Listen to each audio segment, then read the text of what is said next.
it's all about. He says the aim of our charge is love that issues from a pure heart and a good conscience and a sincere faith. I was born and raised in the country of Zimbabwe, which in those days was called Rhodesia. It was a British colony, and the way that we grew up was very British. And I would say that my memories of my early years are very, very slim, because partly I may just have a bad memory, but partly because I think there was a lot of disruption in our family. So those first formative years were really without a family. I was raised partly in boarding schools, went to boarding school when I was 5. I can't say I had a whole lot of family formation. So that's something the Lord had to work on to bring me up to speed. I was brought up in the United States in Texas and born and raised a Texan. I had a very stable upbringing. I'd always wanted to be a missionary. I'd never been outside the United States, but that was just my dream, was to be a missionary. And because of my father's cousins, all I'd ever heard about was missions to Italy. So I naturally wanted to be a missionary to Italy. Well, anyway, that didn't work out. So I wound up having to broaden my geography a little bit. And so I was introduced to John, and we got together because we both had the same goals. We wanted to reach people around the world. There was a war in Zimbabwe, and everybody in my class would be drafted into the war. And I wasn't particularly interested in shooting people or being shot at, so my mother pleaded with me to go to her alma mater, which was Harding. I had no idea what Harding was. I had no idea really what America was, because I'd never been to America. But in order to not have to be in that war, I decided, well, Harding looked pretty good. let me see what this is. So went to America. Of course, I didn't have any money to go to Harding. I had to go get a job in Illinois, and it was quite traumatic, mainly because of culture shock. I had just come from Africa, and I was thrown into this factory in a very dingy winter, and I was a stranger, but the Lord used all that to break through to me, and I became a Christian there in Rockford, Illinois. And that was really what set my life. In other words, becoming a disciple means you follow Jesus, and Jesus says you make disciples, and so that's been my life ever since then. Well, this is our famous swing. This was the magic moment when did you get down on your knees? I don't remember the details too well. I'm afraid I was rather absorbed in the magnitude of the occasion. So yeah. You stayed out all night out on the baseball field? Here. Yeah. Intramural field, and praying about the question. And then so when you came and we sat in the swing and you asked me, and I said, well, if God is all for it, how can I be against it? Yeah, my prayer really was, we're so young, life's got so many possibilities ahead. How do we know this is going to work out? How do we know this is the right person? And God's the only one who has that wisdom. That's right. We certainly didn't know. Yeah. After we left Harding, we spent most of our time in Africa, but we'd come home on furloughs every 3 years. And of course, we'd always connect with Harding. I'm Christine Williamson, and I was born in Scotland, and I grew up in Rhodesia, Africa, and that's where it all began. I met John as a youth. He's about 3 years younger than me, so he hung with my brother, who's about the same age, and that's how I got to really get to know John. I met Beth at Harding. When I went to Harding in '75, they were preparing to leave the next year to go back to Africa as missionaries and had a new baby. And John the Rhodesian took an American wife. That was always a sore point with the Rhodesians. the Rhodesian boys came over to America and took American wives. Anyway, that's how I met Beth, through John, and just got to know her just a little bit at that time, because I was arriving and moving into this brand new culture, and then a culture within a culture, actually, and then they left for Africa. One thing that comes to mind right away is my brother, who had been unfaithful for many years. He struggled with the war. He fought in the war in Rhodesia. He had done stuff in that war that all the soldiers did. And they were in some massive battles. David felt like most soldiers do, I'm sure, that he was not good enough. Well, he arrived at Highland Village one New Year's Day, and while Rick Lang, the preacher, was preaching, I thought, oh my goodness, this lesson is so perfect for David. So we stood up to sing, and all of a sudden David was leaving the aisle, and I thought, what is going on? And then he turned towards the front, and I lost my breath.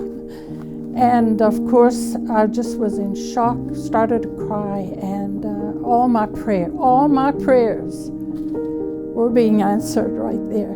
Here comes John down the side and went, and Rick said, John, you have the closing prayer? And John said, no, I just want to pray over David and lay my hands on him. And he went forward round the front, and he knelt down in front of David, and he put his hands on David's knees, and he prayed a beautiful prayer for David. And of course, Rick was there and put his arm around David, and it's, I think, one of the most moving moments of my life. Before very long, that same war was still raging and getting worse. And our elders at Oxford, Mississippi said they were reluctant to send us back into a war zone, but they allowed it. But they said there's certain conditions, and if the war gets to these levels of intensity, then you'll need to leave, and you need to have a plan B. You know, if there were bombs in town or whatever, they had 10 items, and if any one of those happened, we were supposed to let them know, and we were supposed to leave. And we were so busy. It was such a fruitful time, because war tends to make people thoughtful about death and eternity. That first year, I think we had about 30 baptisms. We had more Bible studies than we could handle, because people were interested. It was going so well, we forgot all about those rules. And then one day we pulled the paper out, and lo and behold, I think of the 10 things they had listed, any one of them would have been sufficient to trigger us leaving. I think there were 7. The seven had already happened, like martial law and bombs in town and that sort of thing. So we reluctantly, there was a lot of tensions going on in a lot of ways, but we reluctantly had to leave just after 2 years. And we had to go to Plan B, which was South Africa. But really what's happened is that our exposure to larger populations in South Africa led us to World Bible School. World Bible School led us to even have an impact in my home country, Zimbabwe. In the last 10 years, we've had about 2 million students enroll from Zimbabwe at least. So God seemed to be saying no, but actually He was giving us a great big yes for lots of influence, not only in my home country, but in many other countries too. When we left Harding, after John had his master's degree, we left with one child, Marcus. Marcus was born there in Searcy while John was still in school. And then he went to Africa with us at 9 months old. Over the years, we had Tammy, who was born just after we moved to South Africa. And then we had Danny, and then a few years later we had David. And so we had 4 children spaced about 3 or 4 years apart. I think one of the thoughts that occurs to some people is they think, well, if our children are going to be a distraction, we're not going to be able to do the work we used to do. It actually works exactly the opposite. Your children become magnets, and they really get you into society, especially if you're an outsider. Their friends, the parents of their friends, you just develop this network through your children. And one of the things that we have done through the years is always to involve our kids at the level that they could. And so I think they took as much ownership in the work as we did. And so they were a very large part of the influence and building up the group there, even in their own small, maybe innocent, unaware capacities. They were very much a part of our mission work from all the way through. Well, the Reeses were actually on the field in missions as missionaries during the presidency of Tex Williams. And they were one of the first missionaries to adopt World Bible School tools as their primary outreach method in South Africa. And so they saw the tremendous impact in local evangelism tied directly into a church plant and church growth within the large urban environment of Johannesburg in their mission work. And so it was that experience that connected them to Tex Williams, and why Tex recruited John and Beth to come join him here in Austin when he needed that kind of help. For many, many years now, their name has been synonymous with World Bible School, and that certainly has had a dramatic impact on how their steadfastness, their faithfulness, their perseverance, their determination to see World Bible School useful, current, and relevant through good times and difficult times certainly has provided that long life to World Bible School and its place within the Brotherhood's tools that they use to reach out and share the gospel. They value more than anything that relationship with God, with their Savior, Jesus Christ, and then they value sharing that with others. And they will work nonstop all the time to make sure that happens, that other people can see in them and see through them the love God has for them. And so I think that's really what you see in them. All the curriculum that goes out, all the stuff that comes out of this office, out of the World Bible School office, most of it's been written by John.